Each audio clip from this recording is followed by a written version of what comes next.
Hello viewers, আসসালামু আলাইকুম। রাব্বি spicy কিচেনে আপনাদেরকে স্বাগতম। আজকে আপনাদের সঙ্গে শেয়ার করব রেস্টুরেন্টের চিকেন শর্মা রেসিপি। শর্মা বানানোর জন্য রুটি কিভাবে তৈরি করতে হয় আজকে সেটা আপনাদের সঙ্গে শেয়ার করব এবং স্পেশাল সসটি কিভাবে আমরা বানিয়ে থাকি পুরো ভিডিওটি দেখুন এবং উপভোগ করুন আজকের এই রেসিপিটি। ভিডিওটি দেখার আগে চ্যানেলে যারা নতুন এসেছেন আমার চ্যানেলটিকে সাবস্ক্রাইব করে পাশে থাকবেন।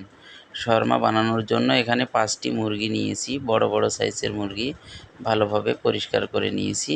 এখন আপনাদেরকে কেটে আমি দেখিয়ে দিব কিভাবে শর্মার মুরগিগুলো কেটে নেবেন। রানগুলোকে এভাবে কেটে নেবেন, সিনাটাকে এরকম করে ছুরির মাথা দিয়ে আলতোভাবে কেটে 2 হাত দিয়ে এরকম করে টেনে সিনার মাংসগুলোকে চিড়ে নিতে হবে। নেওয়ার পর বুকের অংশের নিচের মাংসটুকু চাকুর মাধ্যমে এরকম করে হাড় থেকে আলাদা করে নিতে হবে। তো শর্মা বানানোর জন্য বোনলেস মাংসের দরকার, এজন্যই হাড় থেকে বোনলেস মাংস বের করে নিব। দেখতে পাচ্ছেন এভাবে বোনলেসগুলা আমি বের করে নিচ্ছি। হাড় থেকে মাংসগুলো এভাবে আলাদা করে কেটে নিচ্ছি। দেখুন রানের মাংসগুলো আমি কেটে নিলাম। নেওয়ার পর এগুলোকে একটু পাতলা করে কেটে নিব। দেখুন চাকুর মাধ্যমে এরকম করে পাতলা করে কেটে নিতে হবে।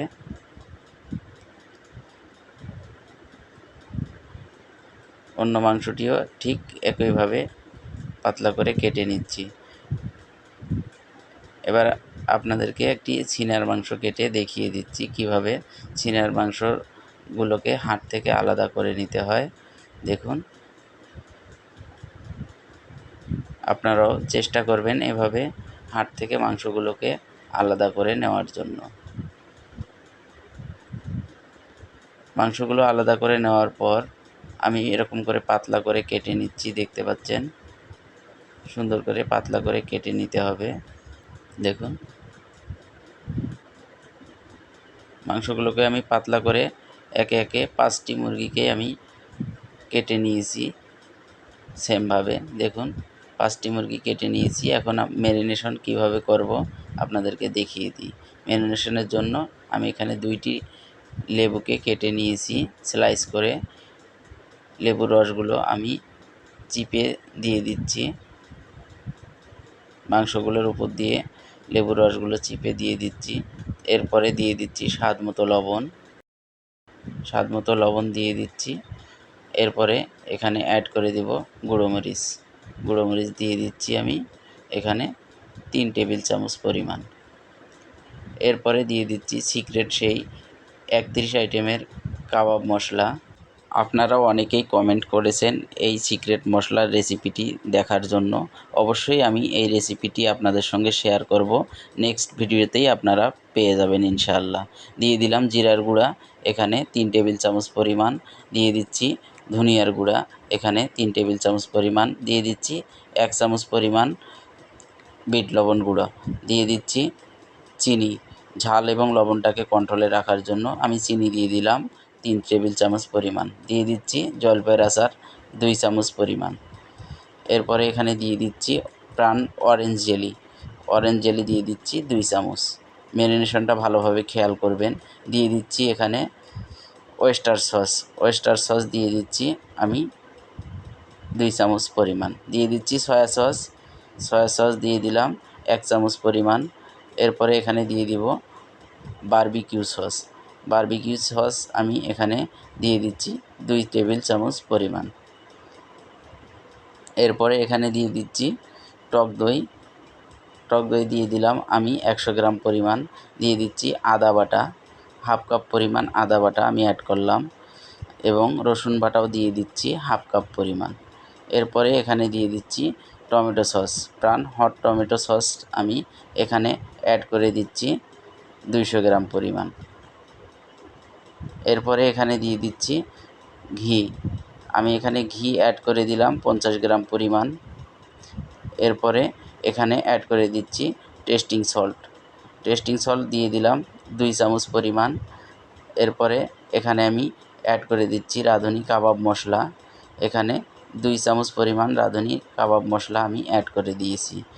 এখন দিয়ে দিচ্ছি সরিষার তেল। আমি এখানে 250 গ্রাম পরিমাণ সরিষার তেল অ্যাড করে দিয়েছি। দিয়ে দিচ্ছি ভিনেগার এখানে 2 চামচ পরিমাণ ভিনেগার আমি অ্যাড করে দিলাম। দেওয়ার পর সমস্ত উপকরণ আমার দেওয়া শেষ। আমি ভালোভাবে নেড়েচেড়ে মিক্স করে নিব। দেখুন ভালোভাবে নেড়েচেড়ে আমি মিক্স করে নিব। পারফেক্ট শর্মা বানানোর জন্য ম্যারিনেশনটা খুবই জরুরি, গুরুত্বপূর্ণ বিষয়। আপনারা ভালোভাবে ম্যারিনেশনটা করে নেবেন। তো দেখতে পাচ্ছেন শর্মার মাংসগুলো আমি ভালোভাবে মেখে নিয়েছি। এটাকে আমি ম্যারিনেশনের জন্য রেখে দিব মিনিমাম 2 ঘন্টা। 2 ঘন্টা পর ফিরে আসলাম। দেখুন কত সুন্দর ম্যারিনেশন হয়েছে মাংসগুলো। এখন এর মধ্যে আমি অ্যাড করে দিব 750 গ্রাম পরিমাণ টোস্ট বিস্কুটের গুঁড়া। এই টোস্টের গুঁড়া আমি মেপে নিয়েছি। 750 গ্রাম পরিমাণ টোস্টের গুঁড়া আমি এখানে অ্যাড করে দিলাম। দেওয়ার পর ভালোভাবে মেখে নিব। মাংসগুলোর সঙ্গে ভালোভাবে টোস্টের গুঁড়াগুলো মেখে নিব। দেখুন এরকম করে মেখে নিতে হবে। তো মেখে নেওয়া হয়ে গেছে। এখন আমি স্টিকের মধ্যে কিভাবে শর্মাটি গেঁথে নিই দেখতে থাকুন। একটি প্লেটের মধ্যে আগে মাংসগুলো আমি সুন্দর করে সাজিয়ে নিচ্ছি। দেখতে পাচ্ছেন সুন্দর করে সাজিয়ে নিতে হবে অবশ্যই। দেখুন সুন্দরভাবে সাজিয়ে নিয়ে হাতের মধ্যে উঠিয়ে এভাবে স্টিকের মাঝামাঝি আমি গেঁথে দেব। দেখতে পাচ্ছেন স্টিকের মাঝামাঝি মাংসগুলোকে গেঁথে দিয়েছি।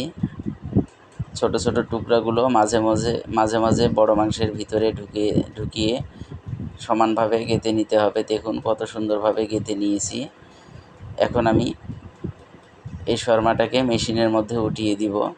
রেস্টুরেন্টে চিকেন শর্মার A to Z রেসিপিটা আপনাদের সঙ্গে শেয়ার করতেছি। ভালো লাগলে চ্যানেলটিকে সাবস্ক্রাইব করবেন এবং নিত্য নতুন ভিডিও পাওয়ার জন্য বেল বাটন অল করে রাখবেন। দেখুন চিকেন শর্মার স্টিকটা আমি চুলার মধ্যে উঠিয়ে দিচ্ছি। মেশিন চালু করে দিয়েছি, ঘুরতে আছে দেখতে পাচ্ছেন। এখন আমি চুলা জ্বালিয়ে দিব। চুলাতে নিচের বার্নারে আগুন দিয়ে দিয়েছি। এখন উপরের বার্নারটাও আমি জ্বালিয়ে নিব। শর্মাটা এভাবে ঘুরতে থাকবে এবং ফুটতে থাকবে। ঘুরতে ঘুরতে যখন পোড়া পোড়া হয়ে যাবে তখন কেটে কেটে আমি শর্মা তৈরি করে নিব। এখন আগুন দিয়ে দিয়েছি, গ্যাসটাকে লাগিয়ে নিচ্ছি যাতে তাপটা বাহিরে না বের হয়ে যায়। এজন্যই গ্যাসটাকে লাগিয়ে নিতে হবে। লাগিয়ে নেওয়ার পর মাংসটা ফুটতে থাকবে। দেখতে পাচ্ছেন বার্নার দুটোকে জ্বালিয়ে নিয়েছি, মাংসটা ফুটতে থাক এতক্ষণ। এর মধ্যে আমরা সসটাকে বানিয়ে নিই। এখানে নিয়েছি গার্লিক সস। যে গার্লিক সসের রেসিপি আমার চ্যানেলে দেওয়া আছে, অবশ্যই আপনারা দেখে নেবেন গার্লিক সসটা আমি কিভাবে তৈরি করেছি। আমি এখানে 2 কেজি পরিমাণ গার্লিক সস নিয়েছি। শর্মার সস তৈরি করে নিব, কিভাবে তৈরি করি দেখে নিন। আমি 2 কেজি পরিমাণ গার্লিক সসের মধ্যে এখানে আমি হাফ কেজি পরিমাণ টমেটো সস অ্যাড করে দিলাম।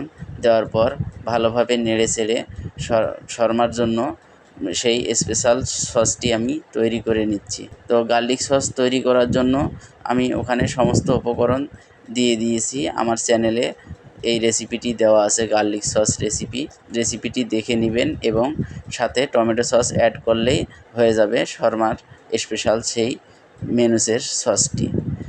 তো চলুন দেখে নেই আমরা এখন কিভাবে শর্মার জন্য রুটি তৈরি করব। তো শর্মার রুটি তৈরি করার জন্য এখানে আমি বাটার নানের খামিরটি ব্যবহার করতেছি। আপনারা অবশ্যই বাটার নানের রেসিপিটি আমার চ্যানেলে দেওয়া আছে, খামিরটি দেখে নেবেন কিভাবে আমি বাটার নানের খামিরটি তৈরি করেছিলাম। সেই বাটার নানের তৈরি খামিরটা দিয়েই আমি শর্মা রুটি বানিয়ে নিব।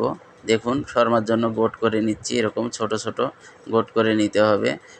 এগুলো হচ্ছে বাটার নানের গোট বড় করে নিয়েছি এবং শর্মার জন্য ছোট আকারে গোট করে নিচ্ছি। এরকম করে একে একে গোট করে নেওয়া যখন হয়ে যাবে, এখন আমি শর্মার রুটিগুলো গোল গোল করে বেলে নিব। দেখুন আমি শর্মার রুটিগুলো বেলে নিচ্ছি। আরেকটি বেলে আপনাদেরকে দেখিয়ে দিই। এরকম করে একে একে সমস্ত গোটগুলোকে বেলে আমি রুটি তৈরি করে নিব। দেখুন বেলা হয়ে গেছে। এখন আমি তন্দুরের চুলার মধ্যে আমি রুটিগুলোকে লাগিয়ে নিব। 2 হাতের সাহায্যে এরকম করে বাড়ি দিয়ে একটু গোল গোল করে নিয়ে চুলার মধ্যে লাগিয়ে নিচ্ছি। লবণ পানির ছিটা দিয়ে দিয়েছি চুলার মধ্যে। অবশ্যই লবণ পানির ছিটা দিতে হবে, না হলে রুটিগুলো পড়ে যেতে পারে। দেখুন একে একে আমি এরকম করে সব রুটিগুলোকে এভাবে ভেজে নিব। চুলার আঁচটাকে আমি বাড়িয়ে দিয়েছি। দেখুন রুটিগুলো আস্তে আস্তে ফুলে যাচ্ছে। শর্মার রুটি কিন্তু বেশি কড়া করে ভাজা যাবে না, হালকা সাদা সাদা ভাব যখন থাকবে তখন উঠিয়ে নিতে হবে। বেশি লাল লাল করে ভেজে নেওয়া যাবে না। দেখুন ঠিক এরকম কালার হয়ে আসলে রুটিগুলোকে উঠিয়ে নিতে হবে। দেখুন একে একে আমি সমস্ত রুটিগুলোকে ভেজে নিব। শর্মার রুটিগুলো আমি তন্দুরের চুলায় ভেজে নিচ্ছি। আপনারা চাইলে মাইক্রো ওভেন এবং বেকারির ওভেনেও রুটিগুলো ভেজে নিতে পারেন। একে একে সমস্ত রুটিগুলোকে আমি ভেজে নিয়েছি। নেওয়ার পর একটি হটপটের মধ্যে রেখে দিচ্ছি ঢাকনা দিয়ে। হটপটে রাখার কারণ হচ্ছে রুটিগুলো সফট থাকবে এবং গরম থাকবে, এজন্যই হটপটের মধ্যে রুটিগুলোকে আমি উঠিয়ে নিচ্ছি। এতক্ষণে আমার শর্মার মাংসগুলো রেডি হয়ে গেছে। দেখুন মাংসগুলো ভালোভাবে পুড়ে গেছে। এখন আমি ছুরি এবং চাপাটির মাধ্যমে আলতোভাবে পোড়া মাংসগুলোকে কেটে নিব। দেখতে পাচ্ছেন পোড়া মাংসগুলোই আমি শুধু কেটে নিব। অবশ্যই খেয়াল রাখতে হবে কাঁচা মাংস যেন কেটে না যায়। এবং আমার চ্যানেলের শুরুতেই আমি একটি চিকেন শর্মার রেসিপি আপনাদের সঙ্গে শেয়ার করেছিলাম। সেই রেসিপিটি আপনাদেরকে পারফেক্টভাবে আমি দেখাতে পারিনি, এজন্যই নতুন করে আজকে A to Z রেসিপি আপনাদের সঙ্গে শেয়ার করতেছি। শর্মার মাংসগুলো আমার কেটে নেওয়া হয়ে গেছে। এখন আমি শর্মার মাংসগুলোকে একটু ছোট করে কেটে নিব। দেখুন চাপাতির মাধ্যমে আমি সাইজগুলোকে ছোট করে নিচ্ছি। আপনাদের সঙ্গে রেস্টুরেন্টে চিকেন শর্মার রেসিপিটি শেয়ার করতেছি। নেক্সটে কোনো দিন আপনাদের সঙ্গে শেয়ার করব রেস্টুরেন্টের মতো করে বাসায় কিভাবে চিকেন শর্মা তৈরি করবেন। তো মাংসগুলোকে ছোট করে কেটে নেওয়া হয়ে গেছে। এর মধ্যে অ্যাড করে দিচ্ছি শসাকে আমি কুচি করে কেটে নিয়েছিলাম, শসাগুলো অ্যাড করে দিলাম। দিয়ে দিচ্ছি গাজরগুলোকে আমি এরকম করে ঘষে নিচ্ছি। দেখতে পাচ্ছেন গাজরগুলোকে আমি এর সঙ্গে অ্যাড করে দিচ্ছি। এরকম করে ঘষে নিয়ে আমি শসা এবং গাজরগুলোকে অ্যাড করে দিচ্ছি। আপনারা চাইলে এখানে ক্যাপসিকাম এবং টমেটো অ্যাড করে দিতে পারেন। আমি শুধু শসা এবং গাজর দিয়েছি। এরপরে এখানে দিয়ে দিচ্ছি সেই বানানো শর্মার জন্য স্পেশাল সসটি। গার্লিক সসের সঙ্গে টমেটো সস অ্যাড করলেই হয়ে যাবে এই শর্মার স্পেশাল সসটি। আপনারা আমার চ্যানেলে দেখে নেবেন মেনুস দিয়ে গার্লিক সস কিভাবে তৈরি করেছিলাম। তো সস দেওয়ার পর আমি নেড়ে চেড়ে ভালোভাবে মিক্সচারটিকে তৈরি করে নিচ্ছি। দেখতে পাচ্ছেন শর্মার জন্য মিক্সচারটা ভালোভাবে তৈরি করে নিতে হবে। দেখতে পাচ্ছেন চাপাতি এবং ছুরির মাধ্যমে নেড়ে চেড়ে আমি মিক্সচারটিকে তৈরি করে নিচ্ছি। মিক্সচারটি তৈরি করা আমার প্রায় সম্পূর্ণ হয়ে গেছে। দেখুন কত সুন্দরভাবে আমি মিক্সচারটিকে তৈরি করে নিয়েছি। এবার হটপট থেকে রুটিগুলোকে বের করে আমি শর্মা মুড়িয়ে নিব। কিভাবে শর্মা মুড়িয়ে নিতে হয় দেখুন। মিক্সচারটিকে আমি রুটির মাঝখানে দিয়ে দিচ্ছি। দেওয়ার পর দুটি মাথা একসঙ্গে মুড়িয়ে নিচ্ছি। নেওয়ার পর আমি পেপারের উপরে রাখার পর দুইটি পেপার নিয়ে প্রথম ভাঁজটা একটু শক্ত করে দেওয়ার পর আলতোভাবে ঘুরিয়ে ঘুরিয়ে নিচ্ছি। নেওয়ার পর দুটি মাথা মুড়িয়ে আমি তৈরি করে নিলাম চিকেন শর্মা। আবারও আপনাদেরকে দেখিয়ে দিচ্ছি কিভাবে মোড়াতে হয়। দুইটি পেপার নিয়ে প্রথম ভাঁজটা আমি দিয়ে দিচ্ছি। দেওয়ার পর এরকম করে আঙ্গুলের সাহায্যে মাথাগুলোকে মুড়িয়ে মুড়িয়ে নিতে হবে। এরকম করে আরও একটি পেঁচিয়ে আপনাদেরকে দেখিয়ে দিই। দেখুন মিক্সচারটি দেওয়ার সময় অবশ্যই খেয়াল রাখতে হবে রুটির মাঝ বরাবর যেন মিক্সচারটি থাকে, সাইডে যেন না চলে যায়। দেখুন মাঝ বরাবর দেওয়ার পর দুইটি মাথাকে একসঙ্গে ভাঁজ করে নিয়েছি। নেওয়ার পর পেপারের উপরে রেখে আমি প্রথম ভাঁজটাকে সুন্দর করে মুড়িয়ে নিব। নেওয়ার পর ঘুরিয়ে নেওয়ার পর আঙ্গুলের সাহায্যে মাথাগুলোকে এরকম করে ভিতরে মুড়িয়ে নিব। নেওয়ার পর তৈরি হয়ে গেল রেস্টুরেন্টের চিকেন শর্মা। এই চিকেন শর্মা অনেক নাম রয়েছে নামি দামি রেস্টুরেন্টগুলোতে। এখন আপনাদেরকে দেখিয়ে দেই কিভাবে কাস্টমারদের কাছে আমরা চিকেন শর্মা সার্ভ করে থাকি। প্লেটের মধ্যে শর্মা উঠিয়ে নিয়ে এর সাইডে একটু গার্লিক সস দিয়ে কাস্টমারদের কাছে সার্ভ করা হয়। আজকের এই রেসিপিটি যদি আপনাদের ভালো লেগে থাকে অবশ্যই কমেন্ট করে জানাবেন, ভিডিওটি লাইক কমেন্ট শেয়ার করে দিবেন। রেস্টুরেন্টের সকল প্রকার রেসিপি পেতে আমার চ্যানেলটিকে সাবস্ক্রাইব করে পাশে থাকবেন। ভালো থাকবেন। আসসালামু আলাইকুম।